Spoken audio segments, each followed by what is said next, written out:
The year was 1654, and the peaceful city of Delft in the Netherlands was about to experience one of the most devastating industrial accidents of the 17th century, the Delft Explosion.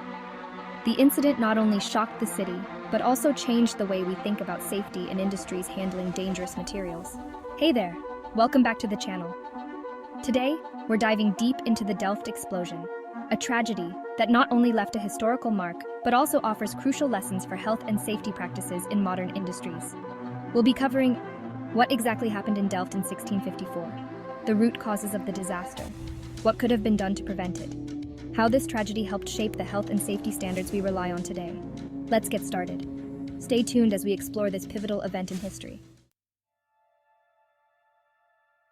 On October 12, 1654, Delft was shaken by a massive explosion that destroyed a significant portion of the city. At the heart of this disaster was a gunpowder magazine, known as the Secret van Holland, which stored approximately 90,000 pounds of gunpowder. The gunpowder magazine was located in a former convent just outside the city center, but the sheer force of the explosion flattened entire neighborhoods, killed hundreds, and injured thousands. Imagine the shockwaves traveling through this peaceful Dutch city. The devastation was so severe that the painter Karel Fabritius, a promising artist of the time, was among those killed. His famous painting, The Sentry, was found severely damaged. But what exactly went wrong? The root cause of the Delft explosion was primarily a lack of regulation and safety measures in storing volatile materials like gunpowder. This negligence led to a catastrophic event that could have been prevented with proper oversight and protocols. At the time, there were very few protocols for handling such dangerous substances. The absence of stringent guidelines meant that safety was often compromised, putting many lives at risk.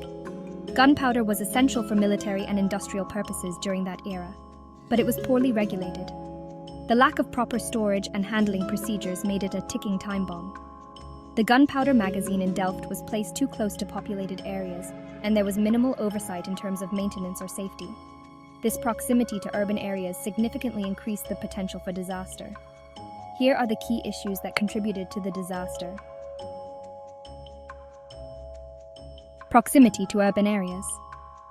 The storage facility was dangerously close to homes and businesses, increasing the impact of the explosion. The dense population around the magazine meant that any mishap would have devastating consequences. Poor storage conditions. Gunpowder is highly sensitive to heat, pressure, and even static electricity, yet it was stored in suboptimal conditions. These poor storage practices made the gunpowder extremely vulnerable to accidental ignition. Lack of inspections.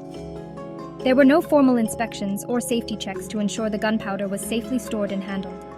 This lack of oversight allowed dangerous conditions to persist unchecked. While the exact trigger of the explosion remains unknown, it is widely believed that it could have been caused by a careless spark or a structural failure within the building. The combination of these factors created a perfect storm for disaster. Part 3. What could have been done to prevent it? So, what could have been done to prevent this tragic event from occurring?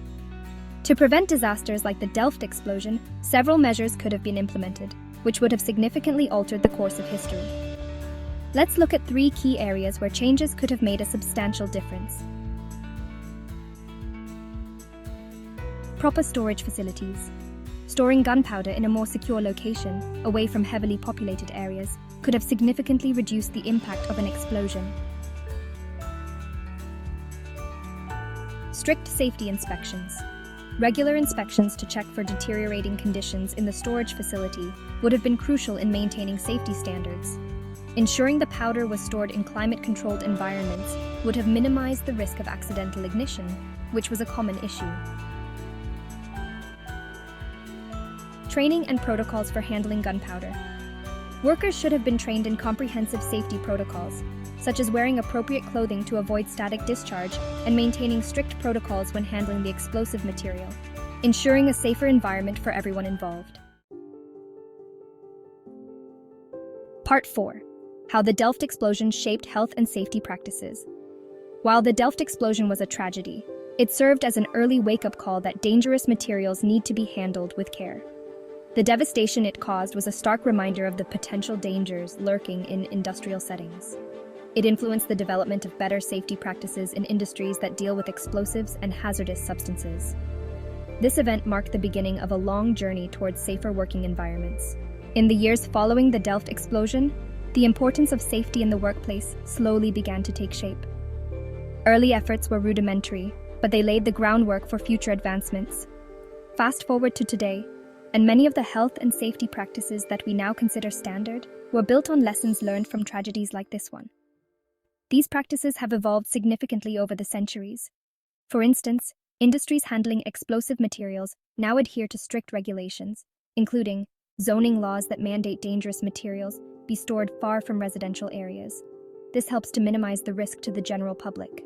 Regular inspections and strict protocols for storage, transportation, and handling of hazardous materials. These measures ensure that safety is maintained at all stages. Training programs that emphasize risk assessment and proper safety measures. Workers are now better equipped to handle potential hazards. The Delft explosion highlighted the catastrophic consequences of neglecting safety, and these lessons have been woven into the fabric of modern health and safety regulations across the globe. The legacy of this event continues to influence safety standards today. Thanks for watching. If you're passionate about improving safety at work, make sure to like, subscribe, and hit that notification bell for more videos. Let's keep building safer workplaces together.